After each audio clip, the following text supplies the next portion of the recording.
अस्सलाम वालेकुम। एक सवाल अक्सर जहन में आता है कि अगर मस्जिदें सिर्फ अल्लाह के लिए हैं तो फिर बुजुर्गों और औलिया को क्यों पुकारा जाता है। आज हम हज़रत वासिफ अली वासिफ रहमतुल्लाह के एक बहुत ही गहरे सूफियाना जवाब के ज़रिए इसी सवाल की तह तक पहुँचेंगे। ये एक ऐसी वजाहत है जो ईमान और अल्लाह की पुकार को बिल्कुल एक नई रोशनी में दिखाती है।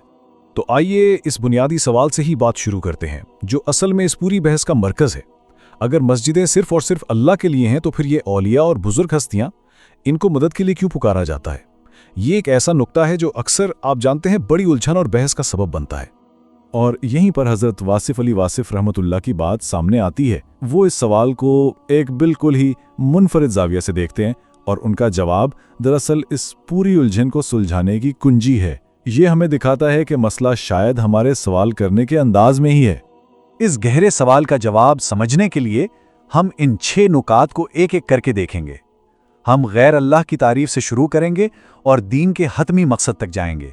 तो आइए इस सफ़र का आगाज करते हैं। तो मरकज़ी सवाल यही है।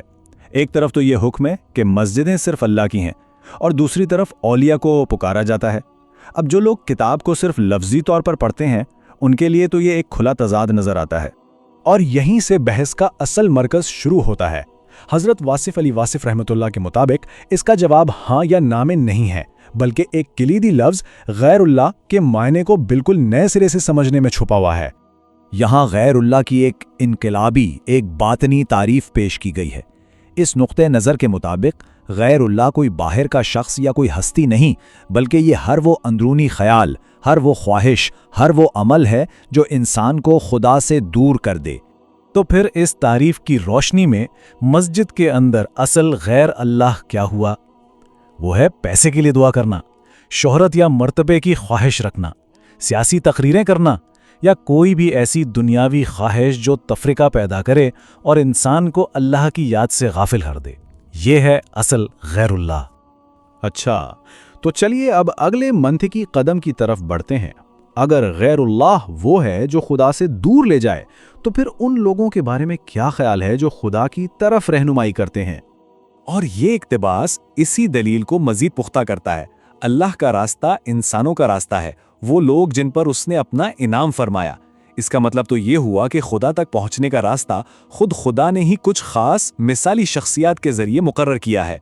इस बात को समझने के लिए ये मिसालें बहुत खूबसूरत हैं। देखिए, जिस तरह एक मरीज को डॉक्टर की ज़रूरत होती है, एक सल्तनत को बादशाह के कासिदों की, बिल्कुल इसी तरह एक सालिक यानी राह हक के मुतलाशी को एक रहनुमा की ज़रूरत होती है। ये तो निज़ाम का हिस्सा है।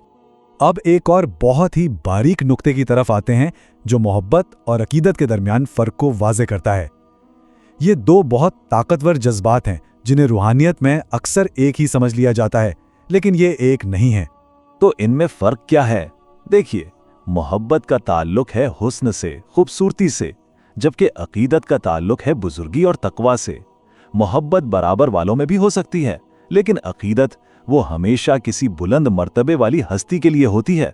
और सबसे गहरी बात, सबसे अहम नुक्ता ये है, मोहब्बत इंसान को महबूब से मिलाती है, जबकि अकीदत वो इंसान को खुद अपनी ज़ात की गहराइयों से आशना करवाती है। अब इस तज्ज़िये का दायरा थोड़ा और वसी होता है और ये दिखाया गया है कि कैसे ये बातनी सोच, ये अंदरूनी कैफियत पर तवज्जो मजहबी ग्रोबंदी पर तनकीद के लिए इस्तेमाल होती है। ज़रा ये जुमला सुनिए, इस्लाम में वैरायटी रहने दो।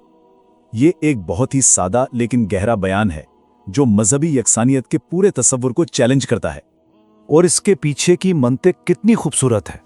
अगर खुदा की अपनी तख्लीक में इतना तनव्वो है, आप देखें, कोई 2 फिंगरप्रिंट्स एक जैसे नहीं, कोई 2 चेहरे एक जैसे नहीं, तो फिर हम ईमान को एक ही सख्त बेलचक सांचे में क्यों ढालना चाहते हैं? तो इस पूरी बहस का निचोड़ इस एक जुमले में है कि असल मकसद ज़ाहिरी यकसानियत नहीं, बल्कि बातनी खुलूस है। इस नुक्ते नज़र के मुताबिक ईमान का जो हकीकी पैमाना है ना, वो दिल की सच्चाई है, ना कि किसी खास फिरके की पैरवी। अब हम तमाम पिछले नुकात को जोड़कर इस गुफ्तगू के बिल्कुल ख़त्मी पैगाम तक पहुँचते हैं कि आखिर दीन का असल मकसद है क्या। यहाँ एक बहुत ही अहम फ़र्क वाज़े किया गया है। दीन इस्लाह के लिए है, यानी अपनी ज़ात को संवारने के लिए, ना कि इस्तिलाह के लिए, यानी इल्मी बहसों और दूसरों पर फतवे लगाने के लिए। इस्लाह का ताल्लुक अपनी ज़ात से है اور یہ خدمت اور ہمدردی کی طرف لے جاتی ہے، جبکہ اصطلاح دوسروں پر حکم چلانے کا ذریعہ بن کر تصادم اور جھگڑے پیدا کرتی ہے۔ یہ عملی مثال اس اصول کو بہترین طریقے سے واضح کرتی ہے کہ بیمار شخص کی خدمت دوا سے کرو، صرف کلمہ پڑھا کر نہیں، غریب کی مدد پیسے سے کرو، صرف لیکچر دے کر نہیں، یعنی اصل چیز عمل ہے، محض لفظی بحث نہیں۔ تو آخر میں یہ ایک سوال ہمارے سوچنے کے لیے رہ جاتا ہے جو اس پورے تجزیے کا خلاصہ ہے۔ کیا ایمان کا مقصد دوسروں کے لیے اصول اور ضابطے بنانا ہے، یا پھر اپنے لیے، اپنی ذات کے لیے ایک راستہ تلاش کرنا ہے؟